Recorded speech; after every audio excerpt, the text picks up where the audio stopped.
Será que todo mundo deveria usar whey protein? Você utiliza esse suplemento? Será que ele está indicado em todas as situações? Muitas pessoas e pacientes me perguntaram a minha opinião, né, sobre esse suplemento e eu resolvi gravar esse vídeo, né? E aí esse vídeo também complementa o anterior que a gente falou sobre creatina. Então fica um pouquinho mais comigo para saber mais sobre esse assunto e também poder utilizar esse suplemento da forma correta.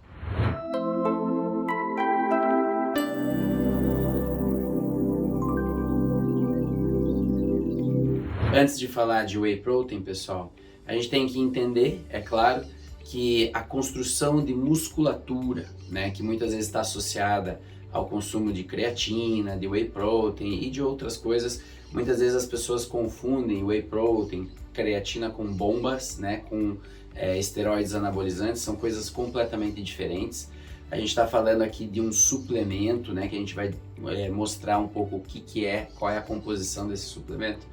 Mas o conceito de nós termos mais massa muscular e termos um percentual menor de gordura, isso em geral é desejável porque está ligado à longevidade. Os músculos eles não são apenas órgãos que têm uma relação estética, muitas vezes, né? As pessoas, a pessoa é muito musculosa, tem uma questão só estética. Muito pelo contrário, os músculos eles têm uma função metabólica importantíssima, importantíssima.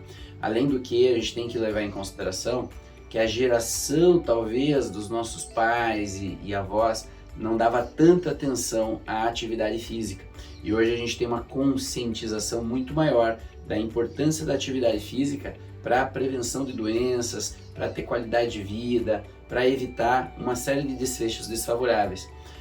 A gente vê as pessoas hoje, né, envelhecendo, chegando até os 80, até os 90 anos, porém muitas vezes com uma qualidade de vida muito ruim, né, às vezes numa cadeira de rodas, numa bengala, com muita dor crônica. E aqui também entra o papel da musculatura, dos tendões, das fáscias, né, de toda a estrutura dos ossos, né, que mantém o nosso corpo funcionante, também dá uma liberdade de ir e vir, de fazer as atividades do nosso dia a dia. Então, a construção de massa muscular baseada num estilo de vida saudável, em que a pessoa tem uma boa alimentação, tem um bom sono, faz atividade, o estímulo certo, né, e ela tem uma boa saúde mental, isso é o perfeito, isso é o ideal, né? E a gente tem que tentar perseguir esse ideal. Então, assim, você conseguir dar os nutrientes necessários para que essa massa muscular se construa, para que a gente possa realmente fazer esse grande investimento que é você envelhecer com mais massa muscular, é claro que o aporte adequado dessas proteínas, de uma dieta equilibrada, vai fazer muita diferença. Então o whey ele entra um pouco nessa discussão. Para aquelas pessoas que são mais radicais da nutrição funcional, né, da alimentação completamente limpa, o uso de qualquer produto industrializado, ele não vai ser, digamos, de uma certa forma estimulado, né, vai ser criticado. E a gente tem que entender que tudo que a gente compra em pote, tudo que a gente já compra de uma certa forma processado, não é o ideal. Não é o ideal por quê? Porque existem processos químicos, existem processos ali que já modificaram o alimento in natura e a gente está comprando uma coisa então já que passou por muito processo químico e que pode ter poluentes nesse processo de produção desse suplemento. No entanto, a gente também tem que levar em consideração que muitas das pessoas que no nosso estilo de vida, muitas vezes se a gente for construir massa muscular, a gente quer ter uma hipertrofia, ter uma quantidade de músculos maior, muitas vezes a gente não vai conseguir consumir uma quantidade de proteína necessária para a gente poder realmente fazer esse processo de anabolismo, que a gente chama, né, que é a construção da massa muscular. E aí sim os suplementos, a meu ver, quando eles são bem escolhidos, com uma boa qualidade, né, com um mínimo risco, eles podem ser muito interessantes, porque eles dão praticidade, né? Você tem às vezes uma proteína ali que você bate na água e você já pode tomar, pode bater com uma fruta e você já tem aquilo disponível. Além do que fica mais fácil de ingerir proteína, às vezes solúvel, né? Se você às vezes quer construir muita massa muscular, está fazendo muita academia, você vai ter dificuldade de bater as metas da proteína só comendo bife e comendo arroz e feijão, onde tem proteína também. Então muitas vezes o suplemento ele pode dar essa ajuda para você conseguir chegar, né, no limite ali que você tem de consumo para você realmente conseguir seu objetivo. Tudo que eu estou falando aqui já está mostrando para vocês que exige a necessidade de um olhar personalizado. Cada pessoa vai ter uma necessidade diferente, cada corpo é diferente, né? O paciente precisa ser avaliado a sua bioimpedância, precisa ser avaliado a sua constituição, ectomorfa, mesomorfa, etc. A gente vai ter que também ver esse treino que ele está fazendo, qual é o grau de atividade física, ou seja, tem vários fatores que entram na determinação se você deve ou não tomar um suplemento, por exemplo, como um whey protein, tá? Mas a ideia aqui é também trazer a informação sobre o whey protein, né? Então, baseado em tudo isso, quando a gente vai falar whey protein, o que é exatamente o whey protein? Bom, a gente tem que entender, e também eu quero deixar claro aqui, vocês sabem, um dia eu vou gravar um vídeo só sobre a questão do leite de vaca, mas eu faço uma orientação geral para os meus pacientes de não ingerirem leite, né, o leite de vaca, e diminuir o máximo o consumo dos laticínios. Por quê, pessoal? Porque é aquela história que o leite foi feito para o bezerro, né? O bezerro tem um sistema digestório específico para digerir lactose, caseína e outras proteínas do leite, mas principalmente essas duas que são gigantes. E isso, quando a gente vai consumir o leite, por mais que a pessoa fale, mas eu não me sinto mal, eu não tenho intolerância à lactose, eu não sinto distensão abdominal quando eu tomo o leite. Mesmo assim, a gente sabe que é um produto que a longo prazo vai gerar um processo de inflamação no nosso organismo. Os laticínios são sim, né, o conjunto de alimentos que é extremamente inflamatório, né? E aí se a gente for olhar então um copo de leite tem, em termos de proteínas, tá? Tem 80% de caseína. Caseína é uma proteína macro, gigantesca, difícil da gente degradar, né, da gente quebrar. E 20% são as proteínas do soro do leite. Esse 20% aqui é que vai produzir o whey. Então, claro que no leite tem gorduras, tem carboidratos, mas se a gente for pegar só as proteínas, a gente já vai ter essa divisão aqui. Então, o whey, ele já vai tirar no processo a maior parte da lactose. A lactose praticamente não vai estar presente no whey, principalmente alguns tipos de whey. E também vai ter uma diminuição muito grande da caseína. Quando você tira essas duas, né, a lactose, o açúcar, a caseína, a proteína, as mais indigestas, essas duas categorias, essas duas moléculas mais indigestas ao corpo, você já começa a ter um produto mais interessante, né, que por mais que ele seja industrializado, ele está pegando a parte boa do leite, né, está pegando a parte realmente proteica que a gente consegue digerir. Então, dessas proteínas do soro do leite, nós temos aqui muitos aminoácidos essenciais.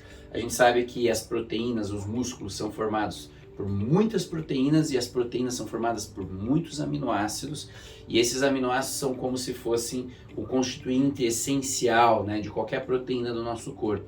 Para vocês terem uma ideia, as proteínas menores do nosso corpo têm em torno de 1000 aminoácidos, né? Então, realmente o aminoácido é a molécula essencial que constrói isso. Como que a gente absorve o aminoácido? A proteína, né? Toda proteína que a gente ingere, pessoal, não importa de onde, né, de qual é a fonte, ela vai ter que passar por um processo de hidrolisação, principalmente no ácido clorídrico do estômago, para quebrar essas proteínas maiores em tripeptídeos, dipeptídeos, aminoácidos, né, para que a gente realmente possa absorver no intestino delgado boa parte dessas proteínas. Então também aqui entra um cuidado que não é só dar proteína para o nosso paciente. O paciente tem que ter uma boa mastigação, tem que ter um bom processo de enzimas também aqui, né, da boca, mas principalmente do estômago, porque é no estômago que a gente tem várias enzimas que quebram proteínas, né, e o ácido clorídrico também fundamental para fazer a hidrólise, essa quebra das proteínas. Se o paciente tem uma hipocloridria, tem um refluxo, tem algum problema do estômago, já o aproveitamento dessas proteínas da dieta já não vai ser bom, mesmo na forma do whey. Então a gente tem que talvez aí olhar mais amplamente, então esse é um cuidado. Mas dessas proteínas, muitas são aminoácidos essenciais, que são aminoácidos que nós não produzimos, a gente precisa consumir diariamente pela nossa dieta. e nós temos então os famosos BCAAs, que são os Brain Chain Amino Acids, que são os aminoácidos de cadeia ramificada, isoleucina, valina e leucina. A leucina é muito importante dentro desse conjunto, porque a gente vai ver que ela vai estimular uma proteína no corpo chamada mTOR. A mTOR sinaliza a síntese proteica, sinaliza receptores no músculo para captar mais aminoácidos, ou seja, se você não tem a leucina no processo de anabolismo, fica muito difícil de você construir massa muscular. Por isso que se fala tanto da leucina. Então a leucina é um aminoácido fundamental para a construção, mas os BCAAs também. Mas tem no soro do leite. Tem imunoglobulinas, tem beta-globulinas, lactoferrina, alfa-lactoalbumina, ou seja, tem várias microproteínas nesse soro do leite, né? E que cada uma tem uma certa função. Eu ressalto aqui também a lactoferrina, porque a lactoferrina tem um papel imunológico muito interessante, né? Mas cada uma tem uma função. Então a gente está consumindo isso aqui. Agora, basta tomar whey? E como é que é o contexto? Quais são os tipos de whey? Que acho que é uma pergunta que muitas pessoas me fazem. E aí já entra uma coisa muito, muito importante, pessoal. Nós temos praticamente 3 tipos de whey, né, dessas proteínas do soro do leite. Nós temos os concentrados, temos os isolados e temos os hidrolisados. Eu particularmente não recomendo o consumo de whey concentrado. São os mais baratos, os mais fáceis aí de você adquirir, porque a maior parte é concentrado. E mesmo as barrinhas geralmente são de whey concentrado. Eu não sugiro porque no concentrado nós temos ainda um teor de lactose e de caseína muito altos. Esse processo de filtragem não foi muito bom, ele é mais grosseiro. Então ele é mais barato também, porque não dá tanto trabalho para a indústria produzir esse whey. Mas ele é muito mais inflamatório, né? Então assim, falo para a pessoa parar de tomar o leite, mas daí ela vai lá e come um monte de whey concentrado. Daí então não vai ter o benefício de tirar o laticínio, né? Então o ideal é não consumir esse whey concentrado, na minha opinião, porque a gente já sabe que lactose e caseína em excesso ou continuamente pode provocar processos de desbiose, de leaky gut, de inflamação em nível intestinal e aumentar o risco de outras coisas, né, que a gente não deseja. Mas nós temos, por exemplo, o produto isolado. O produto isolado, ele já, pelo próprio nome, ele já isolou muito mais a caseína, já isolou muito mais a lactose. Se tiver muito pouco, são pequenos traços, e é claro que vai depender de qual é a marca desse whey, porque tem alguns processos de filtragem que são muito melhores que os outros, né? Só que aqui já tem muito pouco, pessoal. Para vocês terem uma noção, a concentração dessas proteínas aqui já chega a 95%. Ou seja, é muito pouco, né? A lactose e caseína que tem, né, no whey isolado. Então já é um produto de alta qualidade, de um valor biológico muito maior. Ele é mais caro também, mas vale muito mais a pena. E tem também o hidrolisado. Tem pessoas que, mesmo consumindo isolado, tem algum tipo de sensibilidade, né? A gente nota que a pessoa fica estufada, fica nauseada, ela percebe que as fezes ficam mais moles. Se a pessoa perceber que tem essa sensibilidade, a gente pode ainda usar um whey hidrolisado. Ou seja, ele foi mais quebradinho, ele tem mais capacidade de tirar lactose e caseína, mas também tem alguns produtos no mercado que são isolados e hidrolisados, são muito bons também. Então, em geral, as pessoas toleram bem isolado e hidrolisado e elas vão ter os benefícios dessas proteínas que a gente falou aí. Então, isso é bem importante. Agora, quais são os processos que você pode extrair esse whey, essa proteína do soro do leite? E aí entra uma coisa que também, bioquímicos, né? A gente já conversa com bioquímicos, vai conversando com a indústria, a gente vai vendo que tem diferentes processos de filtragem. Nós temos filtragens mais grosseiras, microfiltração, filtração, que na verdade hoje praticamente não deve ser comprado com esses processos. E nós temos 2 processos um pouco melhores, que é o Ion Exchange, que é a troca iônica, e o Cross Flow Filtration. Bom, eu tive conversando com alguns amigos bioquímicos, pessoas também da indústria, que produzem um tipo, que produz outro. O que a gente ouve também desses processos aqui? Que a troca iônica, eventualmente, por ela usar algumas resinas para fazer a atração de certos íons e tem processos químicos envolvidos, pode às vezes ocasionar uma desnaturação dessas proteínas, perdendo um pouco do valor biológico nesse processo. E o cross-flow filtration, que é o tangencial, né? O cross-flow é a filtragem tangencial, ele é um conjunto de filtros de diferentes capacidades em que o leite vai passando ali e vai sendo filtrado. E esse processo aqui, o pessoal que eu tive conversando, né, os bioquímicos que entendem isso melhor, eles falam que é o processo mais avançado de filtragem dessas proteínas do leite, tá? Então, de preferência, se você for escolher entre os dois processos, eu preferiria os wheys que tem esse processo aqui. Você precisa ler isso no rótulo do produto. Se você não ler no rótulo, você não vai saber. Agora, eu queria falar aqui, ó, já vou falar o para quem, mas eu queria falar quais os cuidados antes. Quais os cuidados? Eu posso comprar um whey e junto no whey não tem só as proteínas do soro do leite. Lá tem um monte de coisa adicionada. E aí você tem que tomar cuidado. Por quê? É claro, pessoal, os estudos mostram que, por exemplo, após uma atividade física, se você usar uma dose de whey com alguma fruta que tem um carboidrato, você vai ter uma absorção melhor. Se você usar com algum açúcar, dextrose, maltodextrina, vários, né, que a indústria tem, você vai ter uma absorção melhor. Só que você tem que cuidar, porque se você pode extrapolar o limite de carboidrato do teu dia. Você pode estar comendo um produto que tem muito açúcar. E você tem que cuidar essencialmente com isso aqui, ó. Os adoçantes que eu já venho falando, artificiais, que muitas marcas do whey têm. Isso é um problema. Acesulfame, aspartame, sucralose, ciclamato. Gente, vocês têm que ler isso no rótulo. Se tiver qualquer uma dessas substâncias, não compre esse whey. Por quê?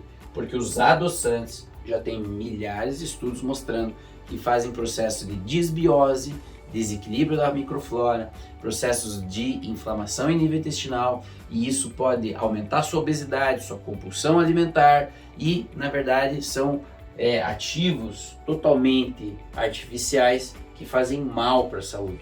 Alguns deles, inclusive, a Organização Mundial da Saúde coloca como categoria cancerígena.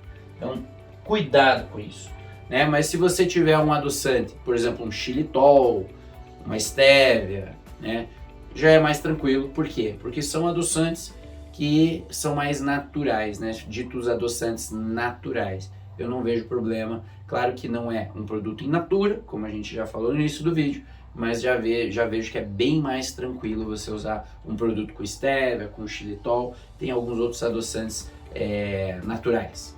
Para quem?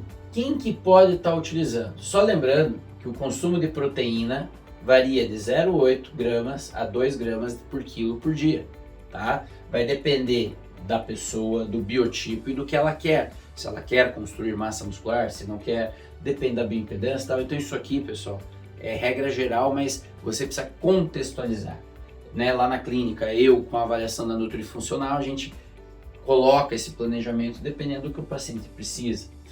Mas daí você pensaria, bom, o whey ele pode ser bom para atletas, com certeza, para pessoas sarcopênicas, com certeza. O que é o sarcopênico? Perda de massa muscular e óssea. Deve consumir muito mais proteína, para você justamente conseguir voltar a dar uma condição muscular para esse paciente, uma condição óssea, para diabéticos, para obesos, mas não só isso. Os benefícios aqui, ó, bioquímicos também. O whey aumenta a glutationa. A glutationa é importantíssima para detoxificação hepática, é o principal antioxidante do corpo. E o whey ajuda a aumentar essa enzima, né? Essa glutationa.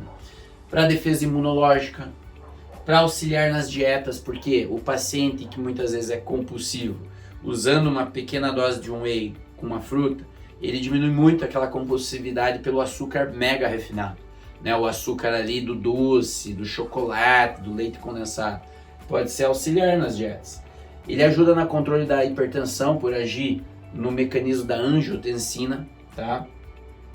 Também ajuda como adjuvante no tratamento do câncer, porque as pessoas que estão em tratamento de câncer, elas têm uma necessidade de reposição de todos esse macronutriente, né, das proteínas, então pode ser muito interessante. Controle de diabetes a gente já falou, nas doenças hepáticas, nas doenças cardíacas e na recuperação pós-operatória. Ou seja, pessoal, resumindo a história, nós temos sim um suplemento aqui interessante, é um suplemento que boa parte das pessoas pode estar utilizando, principalmente as pessoas que estão num estilo de vida mais ativo, que elas estão querendo fazer um investimento na sua massa muscular. Isso aqui pode ajudar, porque você tem que contextualizar que às vezes, por exemplo, depois de uma atividade física, você não vai conseguir fazer uma refeição perfeita, né? Você não consegue preparar a tua refeição, você já vai ter que sair trabalhar. Isso pode ajudar a deixar a coisa mais fácil. O que eu recomendo também, do ponto de vista de você não expor o seu intestino, continuamente é a mesma proteína. Eu não recomendo que você compre whey protein, tome todo dia a mesma marca. Então, uma das recomendações que eu faço para os pacientes é a ciclagem. O que é a ciclagem? Num dia você pode tomar um whey protein de boa qualidade, sem essas porcarias que tem em muitos deles. Você pode no dia seguinte tomar uma proteína vegana, que não é whey, proteína do arroz, proteína da ervilha, proteína de qualquer coisa que é vegetal, pessoal, não é whey. O whey é só do leite, tá? Vem do leite da vaca. Proteínas do soro do leite. Aí um outro dia você pode tomar uma proteína vegana, num terceiro dia você pode tomar umas proteínas do colágeno, no outro dia você pode tomar algumas proteínas do ovo, albumina, no outro dia você pode estar tomando um aminoácido essencial, que é só o aminoácido, já quebradinho, já pronto para absorver. Ou seja, você pode ir fazendo uma ciclagem desses produtos, sempre cuidando no rótulo, para ver se não tem nenhuma porcaria junto, tá? Algumas marcas são mais limpas, isso é inegável. E você, com o tempo, você vai aprender a reconhecer as marcas que são mais limpas e que você pode confiar mais. Então você vai fazendo uma ciclagem, a chance de dar algum problema em nível intestinal diminui muito, e você tá com um produto de alto valor biológico, fácil de preparar. E é claro, pessoal, isso é suplemento. Significa o quê? Que de forma nenhuma isso aqui substitui refeição. Sabe aquela ideia do shake, que eu vou substituir a refeição? Isso é um absurdo, é um absurdo, tá? Então você vai usar isso como suplemento, né? Também o horário de consumir whey pode ser variado, não precisa ser só após uma atividade física. Às vezes lá no período que você tem mais fome, você pode usar isso aqui, vai aumentar GLP-1 no intestino, vai diminuir tua fome, né? Mas o horário interessante de você usar seria após uma atividade física, pois a demanda por aminoácidos, os receptores de aminoácidos em nível celular estão abertos. O corpo foi desgastado, foi inflamado, foi feito microlesão e a gente precisa reparar e precisa ter mais aminoácido para a mTOR também poder sinalizar a síntese proteica. Precisa ter os constituintes, os tijolos, são os aminoácidos. Então, após a atividade física, fica muito interessante consumir whey. Bom, eu sei que esse assunto não vai se esgotar por aqui, né? Se vocês quiserem também novos conteúdos, novos temas, eu já peço para você deixar aqui nos comentários. Eu sempre olho os comentários dos vídeos, tento responder todos, às vezes não dá para responder todos, mas eu gostaria de sugestões de novos temas para os vídeos, baseado aqui no que vocês já assistiram no meu canal. Se você gostou desse vídeo, já se inscreva no canal, compartilhe esse vídeo, dê o seu like, que é muito importante para a gente poder chegar em mais pessoas. Até a próxima!